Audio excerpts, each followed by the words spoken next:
Hello दोस्तों, welcome back. चलिए start करते हैं आज का अपना क्लास। आज की क्लास में हम सब जो है 12th क्लास का फिजिक्स को जो है कंटिन्यू करेंगे। इससे पहले हम सब जो है पढ़े थे कूलाम का नियम और जाने थे कि कूलाम का नियम क्या होता है, निर्वात की विद्युतशीलता यानी जिसको परमिट्टी विटी बोलते हैं तो वो क्या होता है, वो ये सब हम समझे थे। और ये हमारा क्लास जो होगा ये चौथा नंबर का क्लास होगा। तो इसमें जो है हम सब पढ़ेंगे आवेश का निरंतर वितरण, कि आवेश जो है कहाँ कहाँ जो है बटाया जाता है। उससे पहले छोटा सा टॉपिक होता है अध्यारोपण का सिद्धांत, तो उसको भी जान लेंगे कि वो क्या होता है। ये कभी कभी एग्ज़ाम में जो है पूछ दिया जाता है कि अध्यारोपण का सिद्धांत को समझाइए, तो आप उसको जो समझा सकते हैं।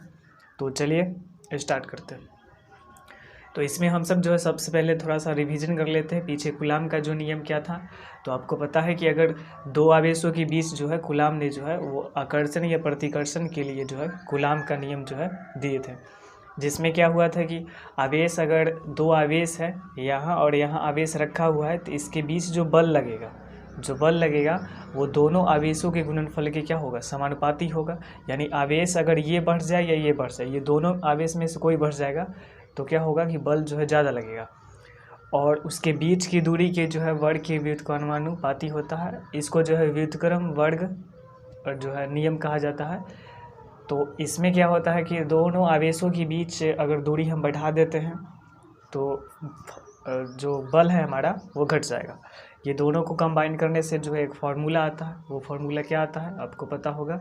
और ऐसे ये सब जो है नोट्स वगैरह जो है डिस्क्रिप्शन बॉक्स में अवेलेबल है, आप वहाँ से जाके जो है डाउनलोड कर सकते हैं और अपनी तैयारी को जो है कंटिन्यू कर सकते हैं। तो इसमें हमारा जो बल आया था F equal to KQ1 Q2 upon R square, जिसमें K क्या है तो ये जो है कांस्टेंट है और इसका मान 1/4πε0 के बराबर होता है। इसका वैल्यू अगर देखेंगे और डाटा में तो डाटा इसका आता है 9 × 10⁹ ये आता है। इसका मात्रक भी होता है, तो मात्रक तो यहाँ से आप निकाल सकते हैं। मात्रक की बात किया जाए K का मात्रक, तो आर स्क्वायर को उधर भेज देंगे तो FR² हो जाएगा और अपॉन जो है Q1 Q2 हो जाएगा। ये K बराबर हो गया।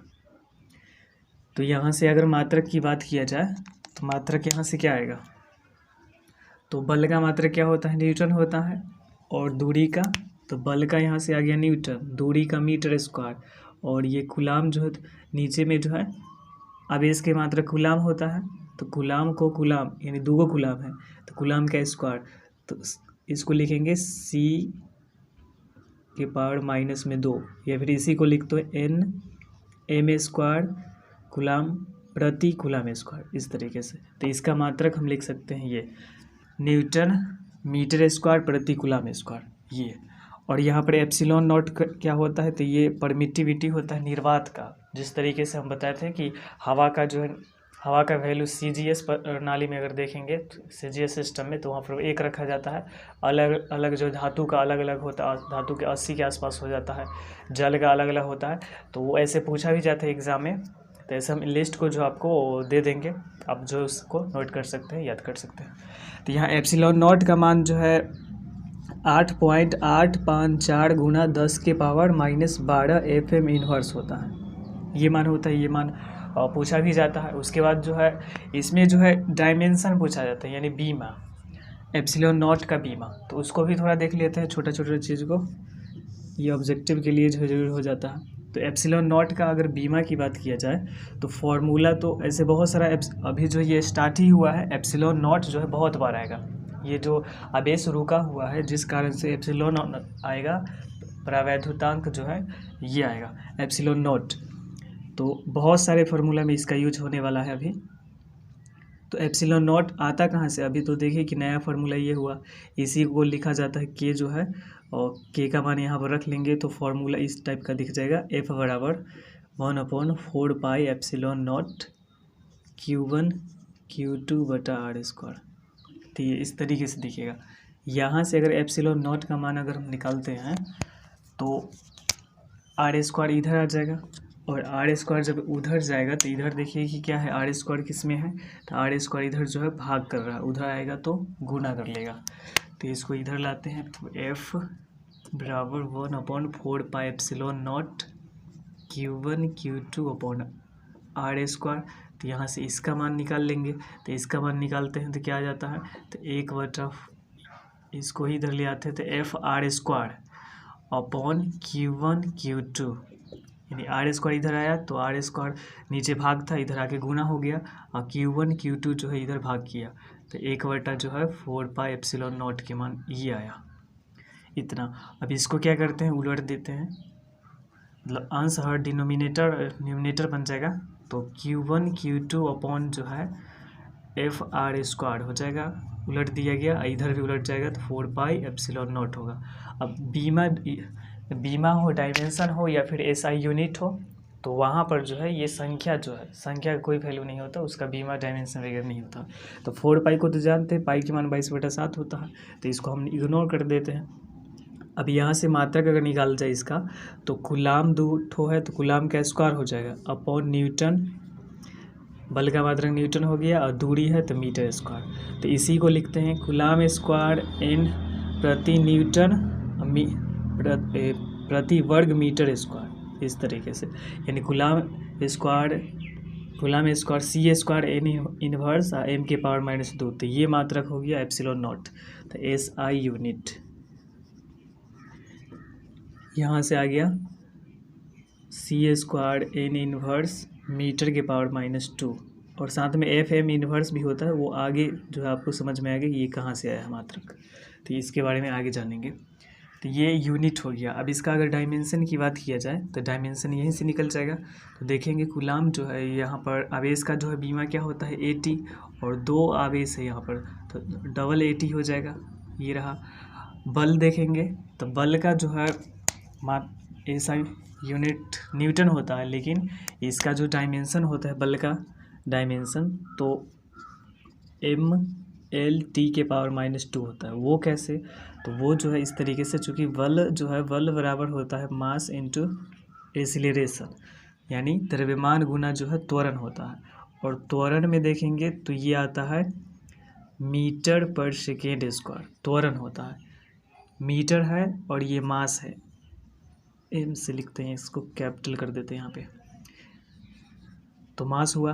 तो मास जो है इसका जो है डायमेंशन जो है M ही होता है, और दूरी हुआ, ऊपर मीटर है ना, तो ये दूरी हुआ, दूरी जैसे इसको लिख देते हैं, दूरी को डिस्टेंस D से, और इसको लिख देते हैं T²।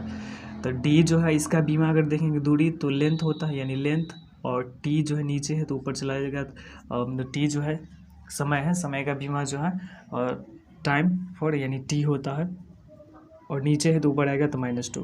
तो इस तरीके से ये बल का बीमा होता है। तो यहाँ पर बल का जो है डायमेंशन यहाँ से लिखेंगे तो MLT के पावर -2 आ गया। दूरी है तो दूरी का जो है मीटर² होता है, SI यूनिट मीटर², लेकिन डायमेंशन जो है दूरी का होता है L, तो यहाँ R का स्क्वायर है तो L का स्क्वायर। फिर ऊपर से देख लेंगे तो आ जाएगा A² T², ऊपर में हमारा A² T², और नीचे में देखेंगे तो क्या रहा, नीचे में है ML के पावर 3, L एक ठो यहाँ है और 2 ठो यहाँ है, तो 3 ठो हो गया, और T के पावर -2। अब इसको ऊपर ले चलेंगे तो A² T² यहाँ पर है, यहाँ पर देखेंगे तो T के पावर -2 है, ऊपर चला जाएगा तो T के पावर जो है प्लस में हो जाएगा। वो कैसे, जैसे अगर 1/, लिखते हैं A के पावर -5, तो इसका मतलब हो जाता है कि ऊपर जाएगा ना तो ये प्लस में हो जाता है, इस तरीके से। तो यहाँ पर T के पावर -2 है, ऊपर चला जाएगा तो प्लस में हो जाएगा, यानी T के पावर हो जाएगा 4, 2 और ये 2 4, उसके बाद M इनवर्स हो जाएगा, और L के पावर -3 हो जाएगा। इसी को अगर ठीक से अगर लिखा जाए तो डायमेंशन जो है ये क्या आएगा, ε0 का डायमेंशन, तो वो हो जाएगा, देखिए कि सबसे पहले MLT लिखा जाता है M, तो M क्या है हमारा, M इनवर्स है, M इनवर्स हो गया।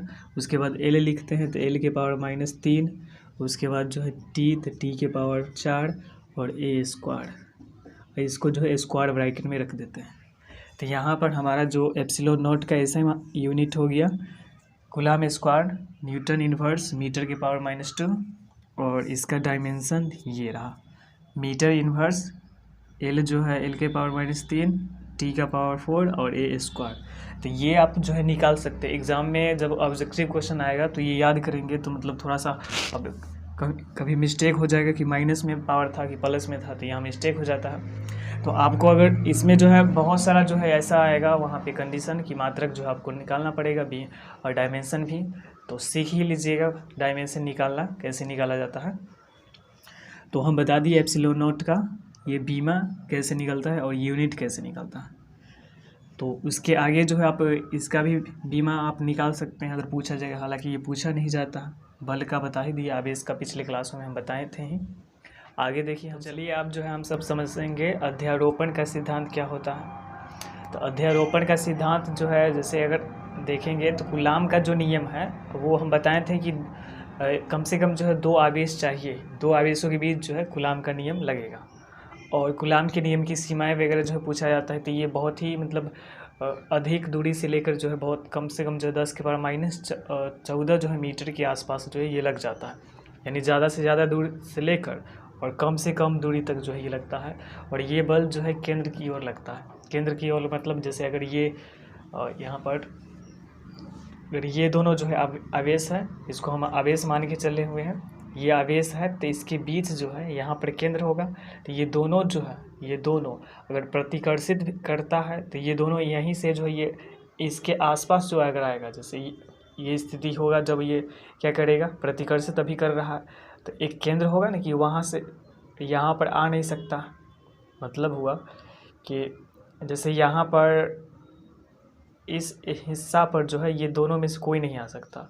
अगर इस यहाँ से हमको लाना पड़ेगा, ये वाला जो हिस्सा हमारा जो ये उंगली है यहाँ पर अगर लाना है तो हमको क्या करना पड़ेगा, बल यहाँ पर है तो थोड़ा बहुत बल लग रहा होगा, ये रहा, धीरे धीरे यहाँ पर इतना पर लाएं तो अब बल का अनुभव लग रहा है। और अंदर लेके जाएंगे तो और जो दोनों को और चिपकाएंगे तो और जो है बल लगेगा। अब देखिए और बल लग रहा है, तो ये जो है खुद से जो है करके देखना पड़ेगा तो जो है फील होगा। तो देखिए यहाँ पर आप जो है तो ये दोनों बल जो है लग रहा है केंद्र की ओर। इसको अगर पूरा जो है फोर्स लगा देंगे, फोर्स लगा के रखेंगे तब ये चिपकेगा। और ठीक उसी प्रकार ये होगा, जैसे यहाँ पे जो है अभी ये चिपक जाएगा, यहाँ पे रखेंगे तो अभी उतना ज़्यादा जो है बल नहीं लगा रहा, यहाँ पे रखेंगे तो और खींच रहा है। तो ये दोनों के दोनों क्या लगा के बीच में, मतलब दोनों आवेशों के बीच में, तो इसलिए इसको बोलते हैं केंद्रीय बल। तो कूलाम का जो बल होता है वो विद्युत बल तो होता ही है, साथ में क्या होता है, केंद्रीय बल होता है। तो क्वेश्चन जो आप जो है वहाँ पे ऑब्जेक्टिव कर सकते हैं। तो ये समझे। अब यहाँ पर समझना है अध्यारोपण का सिद्धांत क्या होता है। अध्यारोपण का सिद्धांत के लिए जो है और आपको 2 या 2 से अधिक आवेश रखना पड़ेगा। 2 या 2 से अधिक आवेश एक ही जगह रखा गया है तो वहाँ पर सब जो है आपस में एक दूसरे को जो है क्या करेगा, बल लगाएगा। तो उसको चलिए हम सब समझेंगे। तो मान लीजिए कि यहाँ पर जो है कुछ आवेश है, एक आवेश यहाँ पे रखा गया है, इसका कुछ नाम कर देते हैं। Q1 आवेश है यहाँ पर जो है Q2 आवेश है, यहाँ पर Q3 आवेश है, Q4 आवेश है, Q4 Q5 इस तरीके से आवेश है। अब कूलाम का बल तो 2 आवेशों के बीच लगता है, तो अगर हम कहेंगे कि ये दोनों के बीच कितना बल लग रहा है, तो ये दोनों के गुणनफल के समानुपाती या इसके बीच की दूरी के बढ़ के विद्युत कर्णानुपाती लगता है, ये समझें।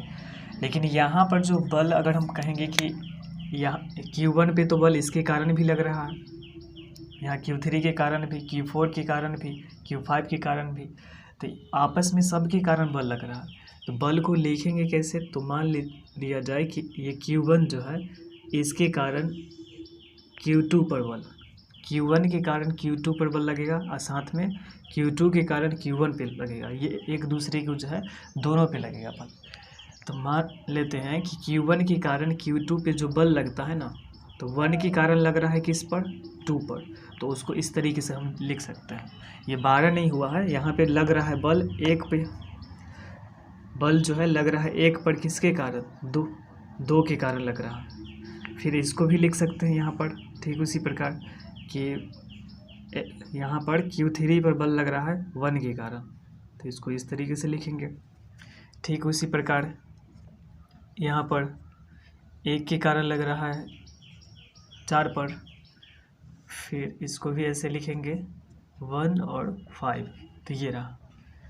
लेकिन अगर टोटल बल गिन लेते हैं कि Q1 पर आवेश Q1 पर जो है टोटल कितना बल लगेगा, तो टोटल जो है ये दोनों का क्या गुणनफल होगा, दोनों का जो है कौन सा योगफल होगा, तो सदिश जो है योगफल होगा। सदिश का मतलब हुआ कि ये वेक्टर जो ये बल जो सदिश राशि है, तो इसका डायरेक्शन भी पता चलेगा कि इस डायरेक्शन में लग रहा है, ये भी इस डायरेक्शन में, और ये भी इस डायरेक्शन में, ये भी इस डायरेक्शन में लग रहा है। तो यहाँ पर कुल बल F टोटल कितना हो जाएगा, तो F इस पर जो लग रहा है यहाँ पे, तो 1 2 plus F13 plus F14 plus F15। अगर और भी रहता आवेश तो और ज़्यादा जो है बल लगता।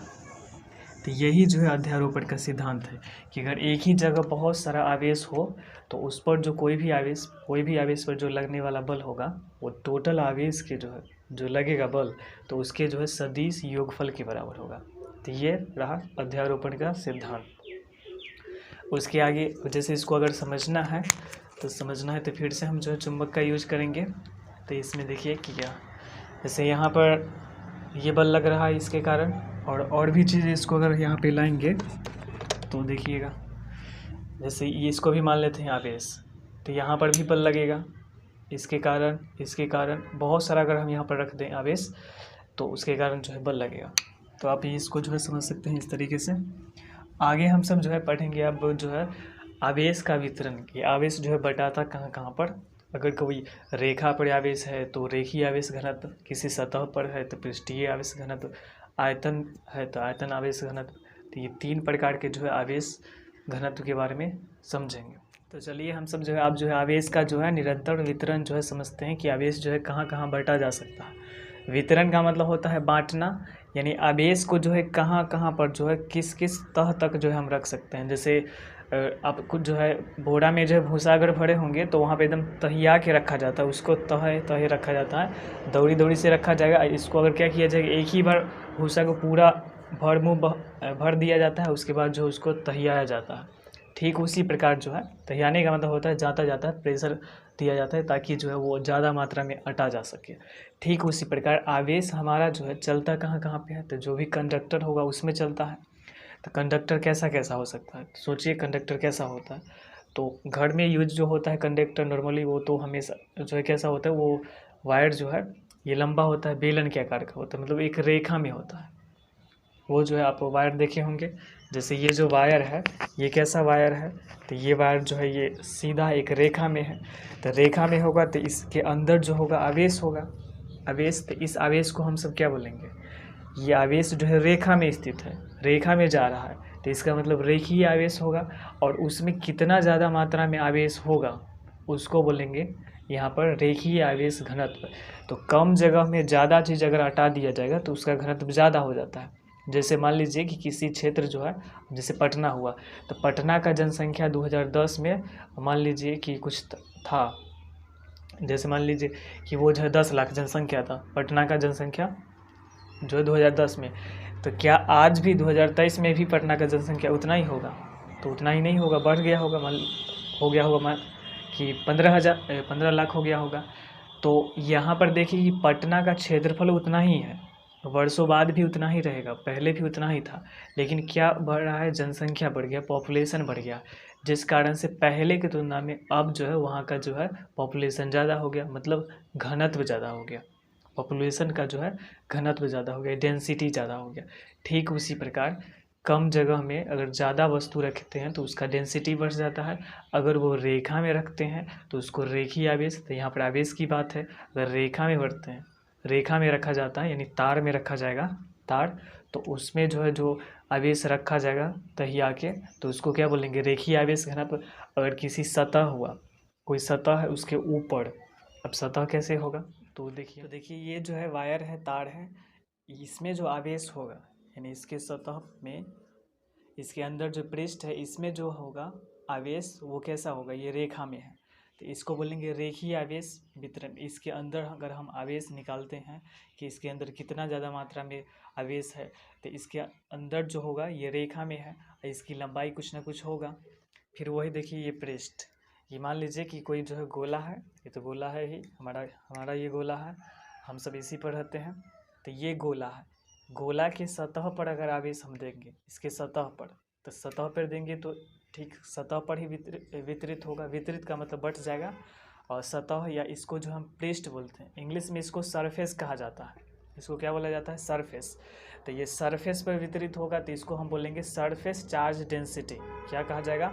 Surface charge density. और ये जो है कोई रेखा है, ये रेखा है, ये तार वायर क्या होता है? रेखा होता है। तो ये इसको बोलेंगे लीनियर चार्ज डेंसिटी। अगर रेखा पर स्थित है तो लीनियर चार्ज डेंसिटी, सरफेस पर स्थित है तो सरफेस चार्ज डेंसिटी। उसके बाद अगर ये गोला के अंदर होता, इसके अंदर भरा रहता आवेश, तो इसको बोलेंगे आयतन। आयतन आवेश। जैसे इसका अगर ये फाइबर का है, तो फाइबर को बनने में कितना जो है मात्रा में ये चादर का प्रयोग किया गया होगा, तो उसके लिए हम क्या निकालते हैं? इसका सरफेस जो है एरिया निकालते हैं। और इसके अंदर कितना अट सकता है कोई भी वस्तु इसके अंदर, तो उसके लिए हम वॉल्यूम निकालते हैं, आयतन निकालते हैं। तो अगर इसके अंदर रखा जाए, जैसे इसके अंदर मान लीजिए कि आवेश को जो है भौड़ा मान के चले हैं, उसको अगर इसके अंदर डाल दिया जाए तो कितना ज़्यादा भौड़ा जो है इसके अंदर रखा जा सकता है, तो वो जो हो गया आयतन आवेश घनत्व हो जाएगा। तो आगे हम सब जो है देखते हैं कि अभी जो है मैथ में जो है इसको कैसे समझा जाएगा। तो यहाँ पे सबसे पहले जो हमारा आवेश जो है जाएगा रेखा में, ये रेखा में जाएगा। तो इसको क्या बोलेंगे? रेखीय चार्ज जो है डेंसिटी, इसके अंदर कितना ज़्यादा मात्रा में आएगा, तो वो हम निकालने का फॉर्मूला का जो है निकालते हैं। तो सबसे पहले जो है देखिए कि रेखा, मान लीजिए कि ये कोई जो है रेखा है, ये तार है, वो रेखा की तरह ये तार है। हालांकि इसको मान सकते हैं बेलन, तो बेलन में भी तो लंबाई ही होता है। ये वायर है कोई, और इसके अंदर जो है इलेक्ट्रॉन भरा हुआ है, बहुत सारा इलेक्ट्रॉन भरा हुआ है। इलेक्ट्रॉन कहने का मतलब आवेश भरा हुआ है, रियल में तो होता है इलेक्ट्रॉन ही होता है। तो इसके अंदर इलेक्ट्रॉन भरा हुआ है, और इसकी जो लंबाई है ना, वो लंबाई L है। इसमें टोटल आवेश जो हो गया, कुल आवेश, उसको मान लेते हैं कि Q है। तो रेखीय आवेश घनत्व क्या होता है कि प्रति एकांक लंबाई में आवेश के जो टोटल वैल्यू होता है, प्रति एकांक लंबाई में, एकांक कहने का मतलब या तो दूरी का मात्रक होता है मीटर, तो 1 मीटर या फिर 1 सेंटीमीटर ले सकते हैं, यानी 1 मीटर या 1 सेंटीमीटर। तो 1 मीटर में जो है, 1 मीटर वायर में जितना आवेश रखा जाएगा उसके अंदर, 1 मीटर, तो 1 मीटर थोड़ा लंबा चौड़ा हो जाता है। यहाँ पर ये समझिए कि यहाँ से लेकर यहाँ तक का जो है 1 मीटर हो जाता है। तो इतना लंबा वायर में जितना आवेश रखा जाएगा, उसी को क्या कहा जाएगा? ये रेखीय आवेश घनत्व कहा जाएगा। तो प्रति एकांक जो है लंबाई, प्रति एकांक लंबाई में आवेश के टोटल परिमाण को हम क्या बोलते हैं? रेखीय आवेश घनत्व बोलते हैं। यानी आवेश, रेखीय आवेश घनत्व बराबर Q/L हो जाएगा। और इसको हम जो है लेमडा से लिखते हैं, इस तरीके से लिखा जाता है लेमडा। तो इसको हम लेमडा से लिखते हैं। इसका लैंग्वेज जो है हम डिस्क्रिप्शन बॉक्स में PDF में लगभग जो है 5 चैप्टर तक का जो उसमें होगा, 83 पेज होगा, तो उसमें आप जाके जो है लिख सकते हैं उससे देख के। तो यहाँ पर रेखीय आवेश घनत्व क्या हुआ? प्रति एकांक लंबाई पर आवेश के परिमाण को रेखीय आवेश घनत्व बोलेंगे। इसको हम लेमडा से डिनोट करते हैं, किसको? तो रेखीय आवेश लीनियर चार्ज डेंसिटी को। तो ये रहा हमारा रेखीय आवेश घनत्व निकालने का फॉर्मूला। अब इससे जो है 2 चीज़ पूछा जाएगा कि इसका यूनिट क्या होगा। तो यूनिट याद नहीं रखा जाएगा, और कभी भी हम सावधान कर रहे हैं कि ये यूनिट और डायमेंशन आप याद करिए ही नहीं, एग्जाम में भूल जाएगा याद की करेंगे तो। और ऐसे बहुत सारा चीज़ ऐसा है कि उसका यूनिट है, डायमेंशन याद करना पड़ेगा। तो जिस कारण से यूनिट डायमेंशन याद नहीं करना है, याद क्या रखना है? फॉर्मूला, वो भी समझ के, एग्जाम में जो समझ में आएगा वही लिखा जाता है। यहाँ पर याद करने से वहाँ पर भूला जा सकता। समझ के याद रखेंगे, मतलब फॉर्मूला को याद रखेंगे, और इससे कैसे निकाला जाता है ये आपको पता रहेगा, तो आप निकाल सकते हैं। तो इसका हम SI यूनिट की बात करते हैं तो यूनिट में देखेंगे आवेश का जो है यूनिट क्या होता है तो कूलाम, और दूरी का जो है मीटर। तो ऊपर में हो गया कूलाम, नीचे में मीटर, इसको लिखेंगे तो कूलाम प्रति मीटर ये रहा। तो इसको हिंदी में लिखते हैं कूलाम प्रति मीटर। तो कूलाम प्रति मीटर जो है किसका यूनिट हो गया, रेखीय आवेश घनत्व का। उसके बाद इसमें देखेंगे डायमेंशन। डायमेंशन तो डायमेंशन कैसे निकलेगा, तो आवेश का जो है यहाँ पर डायमेंशन, आवेश का डायमेंशन हो जाता है ए टी, और लंबाई का हो गया एल। तो ऊपर ले चलेंगे इसको तो ए टी एल इन्वर्स हो जाएगा। तो ए टी एल इन्वर्स, तो ए टी एल इन्वर्स ये रहा, ये इसका जो है डायमेंशन। और इसका जो है यूनिट क्या होता है कूलाम प्रति मीटर। तो ये आपको समझ में आया होगा। उसके बाद चलते हैं पृष्ठीय आवेश घनत्व। तो पृष्ठीय आवेश घनत्व कोई गोला होगा और गोला के जो है ये सतह पर स्थित होगा। तो मान लीजिए कि ये आवेश है इस पर स्थित है, इसके सतह पर है, ना कि गोला के अंदर है, इसके सतह पर है ये आवेश, इसके सतह पर स्थित है। आवेश मतलब इलेक्ट्रॉन, तो हम इलेक्ट्रॉन को ही दर्शाते हैं। और टोटल जो आवेश है वो क्यू है। ये गोला है, गोला के पृष्ठ मतलब ये देखिए पृष्ठ, ये जो है गोला या इसके सतह पर, यानी इसमें जितने भी देश दिख रहे हैं ना ये गोला पर स्थित है, गोला पर स्थित है ये देश। तो हम सब जो है पृथ्वी के सतह पर स्थित है, ना कि पृथ्वी के अंदर। पृथ्वी के अंदर पूरा जो ढका हुआ है, जिस तरीके से आलू जो है पका आलू के अंदर हाथ जो है डाला जाए तो कितना बार जाता है, ठीक उसी प्रकार पृथ्वी में अगर इसको छेड़छाड़ करेंगे, हाथ घोपेंगे, हाथ मतलब वहाँ पर कल वगैरह गाड़ देते हैं तो वहाँ पर पानी निकलता है। और उसके गहराई में भी जाते हैं तो वहाँ पर जो आपको अलग अलग टाइप का जो है गैस निकलेगा, उससे जो है आप मर भी सकते हैं। तो ये जो है पृथ्वी के जो है सतह है, पृथ्वी या फिर कोई भी गोला का सतह। तो आवेश हमारा कहाँ स्थित रहेगा अभी, तो सतह पर। और सतह का ये गोला है तो गोला के जो है पृष्ठ क्षेत्रफल कितना होता है, तो पृष्ठ क्षेत्रफल गोला का 4πr² होता है। टोटल आवेश कितना है, तो टोटल आवेश इसमें Q है और इसका पृष्ठ क्षेत्रफल, तो क्षेत्रफल को अगर हम A से लिखते हैं तो ये रहा। और तो परिभाषा क्या लिखा जाएगा हिंदी में कि प्रति एकांक क्षेत्रफल पर आवेश के परिमाण को क्या बोलेंगे, पृष्ठीय आवेश या सतही आवेश घनत्व। इसको जो है हम लिखते हैं रो से, वो सॉरी ये सिग्मा से लिखते हैं, रो नहीं है, ये सिग्मा है। सिग्मा दो टाइप से लिखा जाता है, एक सिग्मा जो है ये स्मॉल सिग्मा हो गया, और ये जो है कैपिटल सिग्मा हो गया। आप जो है मीन बनाए होंगे माध्य, तो वहाँ पे नजर आया होगा।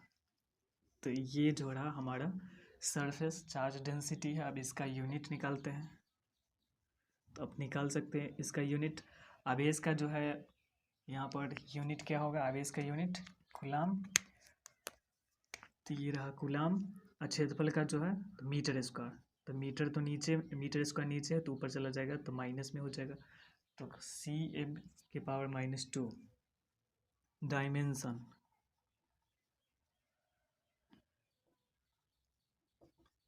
डायमेंशन निकालिए। तो आवेश का जो हो गया AT, आवेश AT, क्षेत्रफल है तो L², यानी ATL⁻²। ये डायमेंशन रहा। तो रेखीय आवेश घनत्व किसको कहा जाएगा, तो प्रति एकांक लंबाई पर आवेश के परिमाण को जो है रेखीय आवेश घनत्व बोलते हैं। और प्रति एकांक क्षेत्रफल पर जो टोटल आवेश होगा उसको क्या कहा जाएगा, पृष्ठीय आवेश घनत्व। उसके बाद वॉल्यूम देख लेते हैं।